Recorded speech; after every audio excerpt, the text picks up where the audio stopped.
Welcome to the Ageless Warrior Lab. I'm BJJ Black Belt and Dirty Dozen member Dave Meyer, here to draw wisdom from Brazilian Jiu-Jitsu and the martial arts and explore how it applies to success in business, relationships, your long-term health, and making the most out of your life.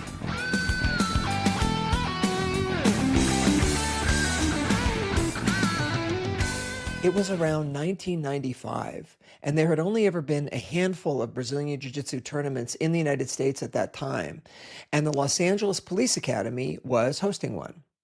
One big rivalry at that time was between Rickson Gracie's school and the school I was from, RCJ Machado Jiu-Jitsu, which was the Machado brothers, who are Rickson's first cousins. Because there were so few American upper belts, they used to schedule what were called super fights to attract interest. This would be a planned match between two top-level people that was separate from the brackets of the normal tournament that was going on the same day. The highest belts we Americans had attained by then at either school was brown belt. Rickson had two top-notch brown belts, Chris Saunders and Mark Eckert. Our Machado school had more. Our top brown belt was Bob Bass, and there was me, Chris Howder, Rick Williams, and a few others, and John Will in Australia. We needed an opponent for Mark Eckert, who was from Rickson's school, and I got the job since I was closest in weight. Now, I can't tell you how much pressure this put on Mark, who I had never met in person before then, and me. We were from the two top schools. Our coaches were seen as the two best BJJ fighters in the world at that time.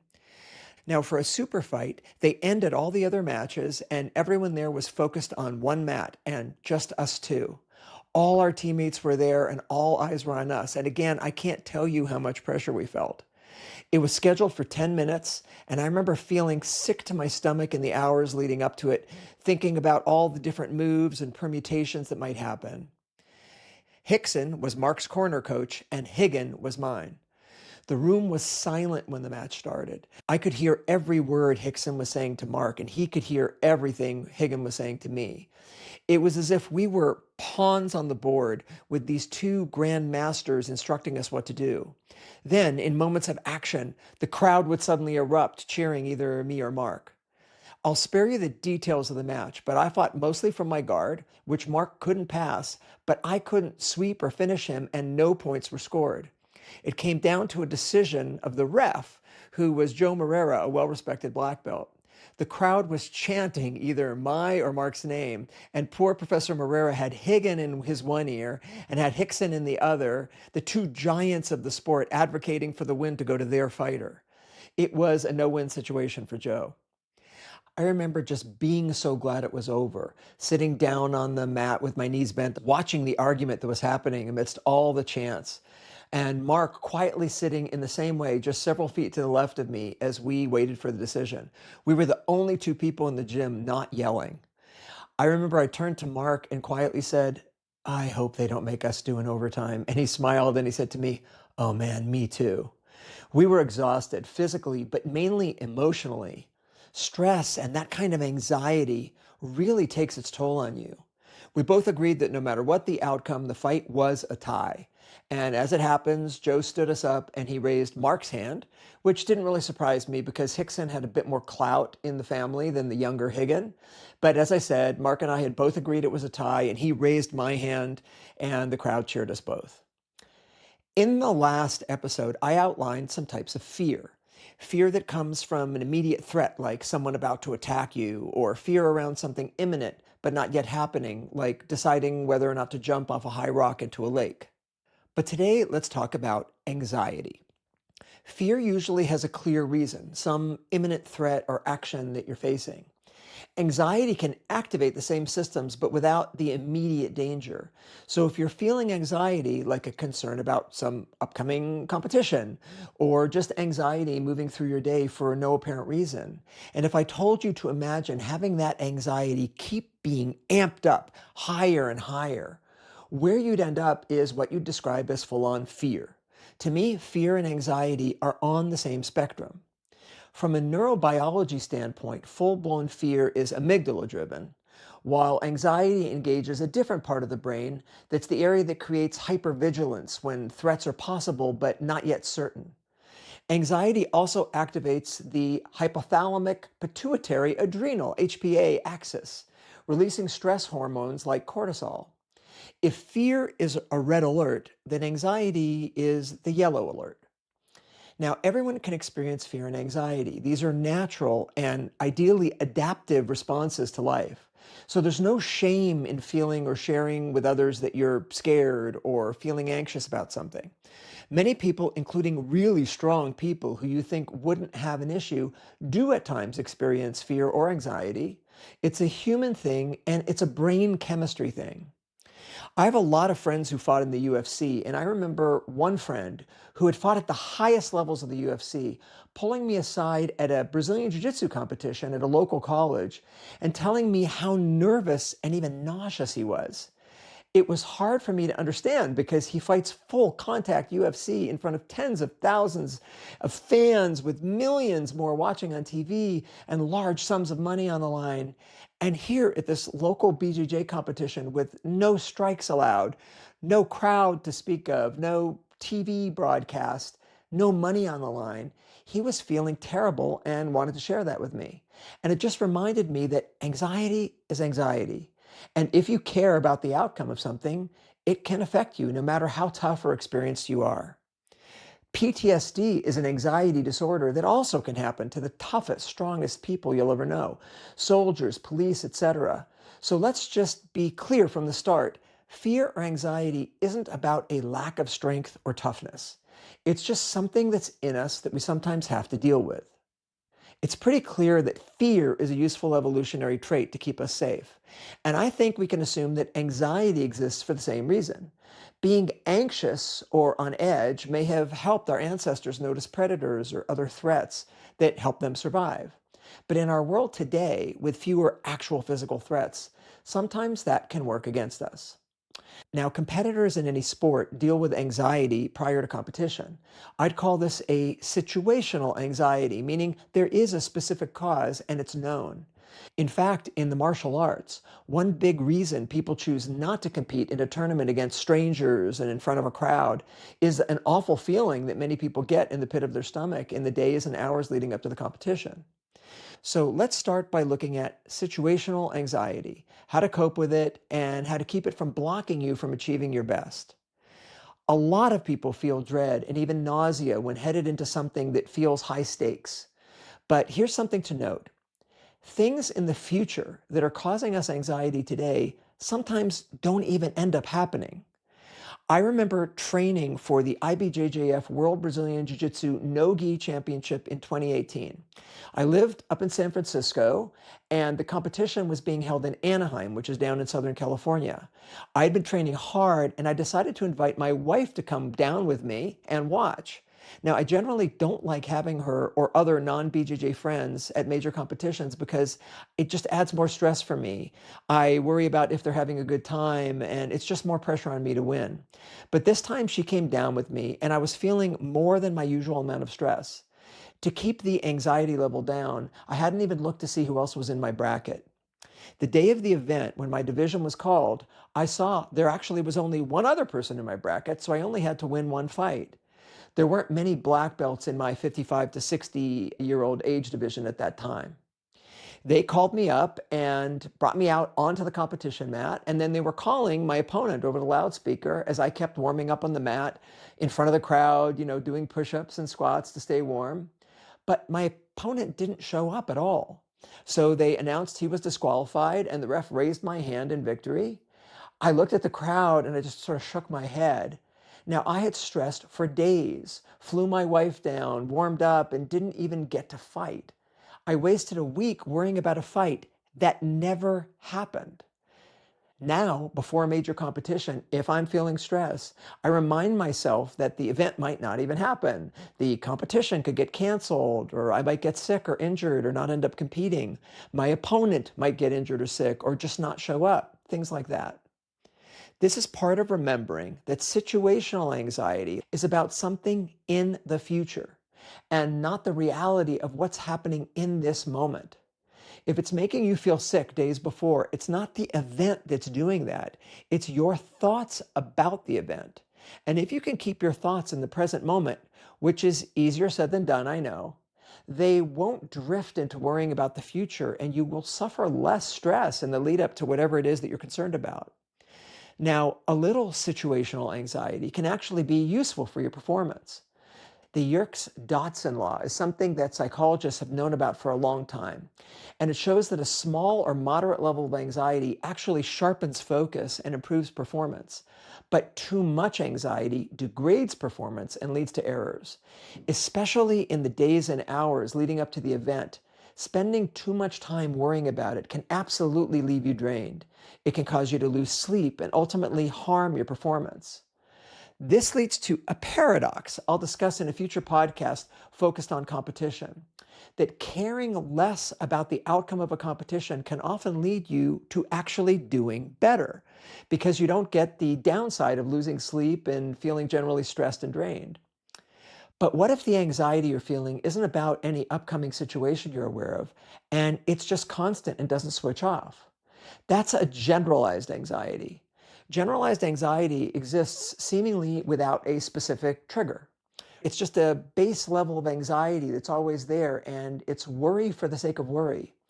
In situational anxiety, cortisol and adrenaline prepare your body for some sort of action. But in generalized anxiety, the system fires repeatedly without a clear threat. And that can leave you worn out, worn down, increase inflammation, and even make you more likely to get sick. And because there's no event that then happens, it just doesn't stop. For people who suffer from this, it can always be present at some level. And although it can absolutely be made worse by some actual circumstance, for example, someone who feels generalized anxiety will feel even more anxious if there actually is something bad looming in the distance. The anxiety is ever present for them. The fear you feel inside when you're about to jump off a rock into a lake, or the anxiety or dread around making a presentation or competing, goes away the moment you make the jump or back off the rock or finish the presentation or competition. But generalized anxiety is lurking constantly. If you've never dealt with this, I guarantee someone you know has, even if you don't know it. I once went through something like this. And I hate to say it, but someday you might also. Our world is getting more stressful for most people, and stress just wears you down. Now, generalized anxiety can also include phobias and extreme anxiety disorders, panic attacks, things like that. The feeling inside the body can come with bodily sensations like ears ringing or nausea or hands shaking and a host of other things. And it's often connected to OCD. These kinds of fears and anxieties can feel out of our control. In fact, in the past, we did assume things like this were beyond our control. We thought they were due to evil spirits or curses. The word disaster itself comes from the Greek dis, bad, and aster, star. So a bad star. People thought misfortune happened because of bad things in the heavens. But now we know that anxiety in any form is about brain chemistry itself. But it's complicated. The way it feels to us, we have chemicals in our brain like endorphins that can color our mood, but then we have thoughts that feel separate. We feel like thoughts are under our control, and they can affect how we feel physically or emotionally. If you know you're in danger, then your body reacts. If you're thinking about some upcoming stressful event, that can make you feel anxious. But it can also be the reverse. If you're in a physiologically hypervigilant state, so just feeling nervousness in the body, that can cause distressing thoughts. For example, a panic attack seems to happen for no reason, but then you think you can't breathe or that the world is closing in on you, and that spirals and makes it even worse. So thoughts can give rise to anxiety, but a feeling of anxiety can give rise to disturbing thoughts. It's a loop. In the case of a panic attack or phobia, you can be consciously aware that what you're feeling isn't true, but the fear just keeps arising from inside of your body and has a life of its own. Our mind, thoughts, feelings, and bodily state are all interconnected and can all influence each other much more than we realize. This can make anxiety hard to deal with because it all acts as this reinforcing loop. But it also opens up the opportunity to disrupt the anxiety in a variety of ways by breaking that loop. There are ways we can think that can alleviate anxiety, and there are physical things we can do that can also help. So here are 4 tools to help that have been helpful to me. Number 1, Be present in this moment. Thinking about the upcoming stressful event, unless there's truly something you need to imagine or visualize that'll really help you, just isn't helpful at all. So long as you're doing all you should to prepare, you should spend as little time as possible thinking about the event, which, as we've said, might never even happen. Of course, keeping your thoughts in the moment is something people spend entire lifetimes trying to achieve through meditation. So get started. Meditation is viewed by a lot of people as relaxation, which is a great outcome. But the real goal in this context is training your mind not to drag you into thoughts about the past or future. And this doesn't mean necessarily sitting and doing eyes closed meditation all the time. This can be done through daily mindfulness, where you train yourself to give full attention to things in the moment as you're doing them, which by definition means your thoughts aren't drifting to the future. Full attention to making the coffee or walking the dog or whatever. This can be practiced in any waking moment. And in fact, intentional meditation or general mindfulness isn't the only thing that calls your attention to the present moment. Sports, games, your work, all can keep your mind focused in the moment. That's one of the great benefits of Brazilian Jiu-Jitsu and grappling. You won't be on the mat grappling and worrying about something in the future. Plus, as with all exercise, you get the endorphins and the calming benefits. But there are other activities as well, like massage, which both relaxes you and, if you're attentive to the massage, keeps your mind in the present moment. The second tool I call Name the Monster. Now, let me tell you an old Egyptian folk tale about the monster that grew small. The story is about a boy named Niobe. He was a very fearful little boy, and one day he decided to conquer a fear. This really scary monster that everyone in the village feared lived at the top of a mountain, so he decided to go up the mountain and face the monster. After seeing this monster way in the distance and backing down several times, Miyobi noticed that the closer he got to the monster, the smaller the monster in the distance seemed to appear. And the further he backed away from it, the bigger it looked. He finally decided to put his head down and just run up the mountain. When he got to the top, he looked and the monster was gone. And he then felt something near his foot, and when he looked down, he saw this small, cute, little fire-breathing creature. He put the little guy on his shoulder and went back down to the mountain to show the villagers. Now they said they thought he was killed, and he showed them this cute little monster. And a little girl asked, well, what's his name? And the monster said, I have many names, but most people call me What Might Happen. The moral here is what might happen often seems worse until you actually face it head on. So it helps to unpack just what is the outcome you fear that's the root of the situational anxiety. So if you're feeling nervous or stressed prior to a competition, ask yourself, well, what are the stakes here? What is it you're afraid might happen? It's usually not that you're afraid of being injured, and more something like you're afraid to look bad in front of your friends or even strangers at the competition, or you don't want to let down your coach or your team, or you just don't want yourself to feel inferior to someone else. Your ego might get injured. Whatever the situational anxiety is about, a work presentation, a performance, or whatever, if you're feeling nerves about it, there must be some outcome you're worried about. And if you can unpack that and get a close look at the monster, if you can understand and give voice to the thing that you're concerned about, you might discover that that bad outcome, if it happened, just wouldn't be that bad. Your friends won't disown you, and your coach won't hate you, and you won't get fired from your job. If any of that's true, that might help you unplug the stress for a bit. Now, the third tool is write it out. Often spelling whatever you're thinking about in words in a journal or something like that can help alleviate the anxiety at least a bit. And science backs this up. A study in 2011 published in the Journal of Science had a group of students before an exam write about their exam worries for 10 minutes, and a second group did nothing. The writing group performed better on the exams, especially for those in the group who had self-identified as prone to anxiety. Many psychologists and life coaches will tell you from experience with their clients that offloading your worries and writing them down will help clear your mental bandwidth. And I found that seeing your worries written out allows you, where possible, to see where they're flawed and might be overblown.